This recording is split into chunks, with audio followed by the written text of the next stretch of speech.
पालघर जिल्हा परिषद येथील अधिकारी व कर्मचारी यांच्यासाठी आयोजित क्रीडा स्पर्धांना उत्स्फूर्त प्रतिसाद मिळाला असून या स्पर्धा अत्यंत उत्साहपूर्ण वातावरणात पार पडल्या।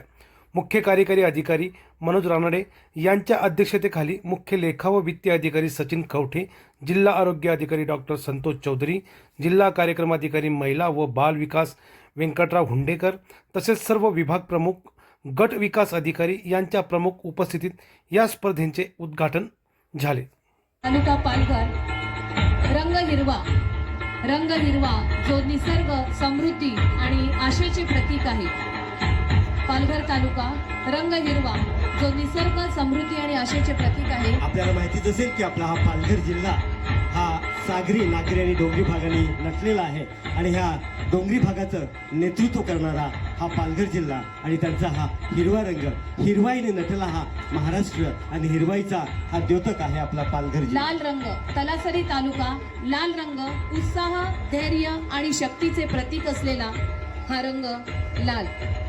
तलासरी तालुक्याच्या माध्यमातून ह्या लाल रंगाची सांगता आपल्याला इथे संचारामध्ये दिसते।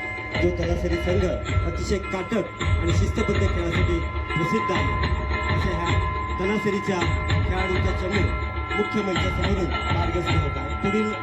पुढील तालुका आहे डहाणू, रंग निळा, शांतता, विश्वास आणि स्थैर्याचे प्रतीक असलेला रंग निळा।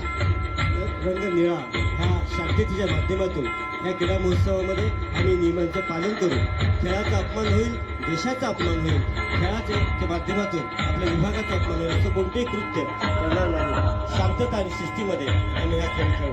पुढील तालुका आहे वसई, रंग केशरी, ऊर्जा, त्याग आणि आत्मविश्वासाचे प्रतीक। वसई तालुक्याचं नाव समोर येतात आपल्याला चिमाजी आप्पाची आठवण निश्चित तिथे स्मरण होत आहे आणि त्यांचेच हे सर्व शिलेदार आता मुख्य मंचासमोरून मार्गस्थ होत आहे। आपला केसरी रंगाचा ध्वज हातात घेऊन इथे त्याग, बलिदानाची भावना पालघर जिल्ह्यामध्ये सुद्धा आहे।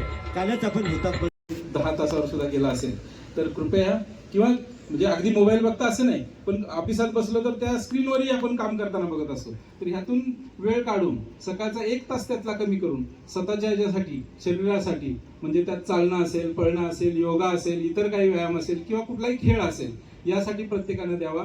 तर ह्या क्रीडा स्पर्धांना त्यातून काहीतरी आपण घेतलं असं मी म्हणेन। तर माझी सगळ्यांना विनंती आहे की उद्यापासून